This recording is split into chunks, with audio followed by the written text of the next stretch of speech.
Big boss Malayalam season 6 ഇപ്പോൾ ലൈവിൽ നടന്ന കുറച്ച് കാര്യങ്ങളാണ്. അതായത് നമ്മുടെ DJ സിബിൻ ഒന്നും പറയാനില്ല, പൊളിച്ചടുക്കിയിട്ടുണ്ട്. ജാസ്മിനെതിരെ ആണെങ്കിലും ഗബ്രിക്കെതിരെ ആണെങ്കിലും പവർ ടീമിനെതിരെ ആണെങ്കിലും അടിപൊളിയായിട്ട് തന്നെ ഗെയിം കളിച്ചിട്ടുണ്ട്, അടിപൊളിയായിട്ട് പറഞ്ഞിട്ടുണ്ട്. ഇവർക്കൊക്കെ ഉള്ളൊരു മെയിൻ ആയിട്ടുള്ള, അതായത് ഇപ്പോൾ വന്ന വൈൽഡ് കാർഡുകൾക്കെല്ലാം ഉള്ളൊരു പ്രത്യേകത എന്ന് വെച്ചാലും അവർ നല്ല രീതിയിൽ ഭയങ്കര ക്ലാരിറ്റിയോട് കൂടിയിട്ട് കാര്യങ്ങൾ സംസാരിക്കുന്നുണ്ട്. അതുപോലെ വ്യക്തമായ രീതിയിൽ അത് ഒച്ചത്തിൽ സംസാരിക്കാനുള്ള കഴിവും അവർക്കുണ്ട്. അപ്പോൾ അവർ പറയുന്ന കാര്യങ്ങൾ മറ്റുള്ളവർ കേട്ട് നിൽക്കുന്ന രീതിയിൽ സംസാരിക്കാൻ അവർക്ക് പറ്റുന്നുണ്ട്. അതിലെടുത്തു പറയേണ്ട ഒരാൾ തന്നെയാണ് ഇപ്പോൾ കഴിഞ്ഞൊരു ടാസ്കിൽ DJ സിബിൻ പെർഫോം ചെയ്തത്. അടിപൊളിയായിട്ട് അടിച്ചണ്ണാക്കിൽ കൊടുത്തിട്ടുണ്ട് തന്നെ പറയാം. അതുപോലെ തന്നെ നമ്മുടെ സിബിൻ്റെ ഗ്രൂപ്പിലുണ്ടായിരുന്ന കുറച്ച് പേരാണ് ശ്രീതുവും അൻസിബയും ശ്രീലേഖയും. ശ്രീതു, അൻസിബ, ശ്രീലേഖ ഇവരും കുഴപ്പമില്ലാത്ത രീതിയിൽ തന്നെ അവരും എപ്പോഴും സംസാരിക്കുന്നതിനേക്കാൾ കൂടുതൽ സംസാരിച്ചിട്ടുണ്ട്. അതിൽ അൻസിബ നല്ല രീതിയിൽ പോയിന്റ്സുകൾ എടുത്തു പറഞ്ഞ് നല്ല രീതിയിൽ പെർഫോം ചെയ്തതായിട്ട് തോന്നിയിട്ടുണ്ട്. അതുപോലെ തന്നെ DJ സിബിൻ നല്ല രീതിയിൽ ഗബ്രിക്ക് ഇട്ട് കൊടുത്തിട്ടുണ്ട് എന്ന് തന്നെ പറയാം. DJ സിബിൻ ആണെങ്കിലും അതുപോലെ ബാക്കിയുള്ളവരും എല്ലാവരും ടാർഗറ്റ് ചെയ്ത ഒരാളെന്ന് പറയുന്നത് പവർ ടീമിലെ ഗബ്രീനെയാണ്. ഗബ്രി നമ്മുടെ ഡിസ്റെസ്പെക്റ്റ് ചെയ്യുന്ന ഒരു വിഷയം ഉണ്ടല്ലോ, അതാണ് മെയിനായിട്ട് അവർ പറഞ്ഞുകൊണ്ടിരുന്നതും.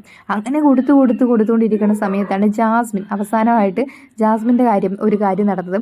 അതായത് ജാസ്മിൻ ഇരന്ന് വാങ്ങിക്കാന്നൊക്കെ പറയുന്ന രീതിയിൽ ഒരു ക്വസ്റ്റ്യൻ അങ്ങോട്ടേക്ക് ചോദിച്ചു DJ സിബിൻ്റെ അടുത്ത്. ക്വസ്റ്റ്യൻ എന്നൊക്കെ പറഞ്ഞാൽ അത്രയും വലിയ നീട്ടി വലിച്ച കാര്യങ്ങളാണ് പറയുന്നത്. ആദ്യത്തെ ആഴ്ച ഞാൻ വന്നപ്പോൾ അങ്ങനെ സംഭവിച്ചു, എന്നെ നോമിനേറ്റ് ചെയ്തു, ഞാൻ പവർ ടീം കയറി, ഞാൻ അങ്ങനെ പെർഫോം ചെയ്തു, അങ്ങനെ ചെയ്തു, ഇങ്ങനെ ചെയ്തു. ആ സമയത്ത് നമ്മുടെ ശ്രീലേഖ ഉണ്ടല്ലോ അപ്പോൾ ശ്രീലേഖയ്ക്ക് ഇഷ്ടമല്ലായിരുന്നു, സിജോനെയാണ് സജസ്റ്റ് ചെയ്തിട്ടുണ്ടായിരുന്നത് പേര്.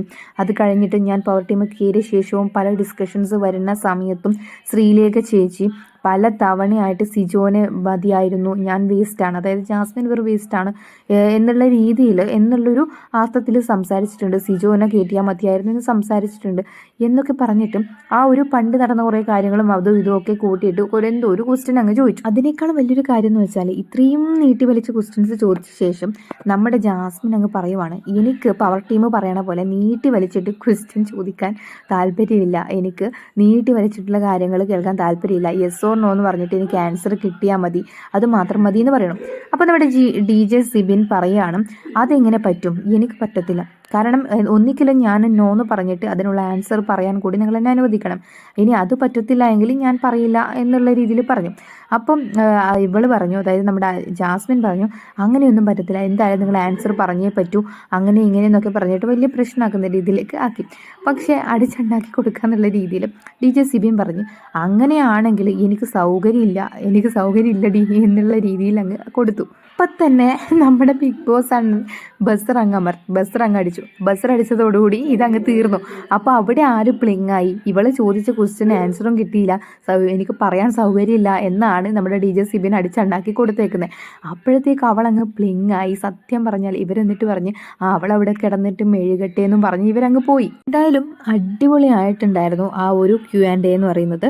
അടിപൊളിയായിട്ട് പറയേണ്ട കാര്യങ്ങളെല്ലാം പറയേണ്ട പോലെ പറഞ്ഞിട്ടുണ്ട്. ഇപ്പോഴത്തെ വൈൽഡ് കാർഡെല്ലാം കൊള്ളാം. സത്യം പറഞ്ഞാൽ നമ്മുടെ വന്ന വൈൽഡ് കാർഡിൽ ഈ ഒരു എല്ലാ സീസണിലും വെച്ച് നോക്കുമ്പോൾ അടിപൊളിയായിട്ട് കാര്യങ്ങൾ അവതരിപ്പിക്കുന്ന റിയ സലീം ഉണ്ടായിരുന്നു. പക്ഷെ അതിലും കൂടുതലായിട്ട് എനിക്ക് തോന്നുന്നത് ഈ പ്രാവശ്യത്തെ എല്ലാവരും നല്ല രീതിയിൽ തന്നെയാണ് കാര്യങ്ങളൊക്കെ അവതരിപ്പിക്കുന്നത്. അപ്പോൾ പുതിയ ലൈവ് അപ്ഡേറ്റ്സുകൾക്കും കാര്യങ്ങൾക്കും ആയിട്ട് നമ്മുടെ ചാനൽ ഇതുവരെ കാണാത്ത ആൾക്കാരാണെങ്കിൽ സബ്സ്ക്രൈബ് ചെയ്യുക, ലൈക്ക് ചെയ്യുക, കമൻറ്റ് ചെയ്യുക, സപ്പോർട്ട് ചെയ്യുക.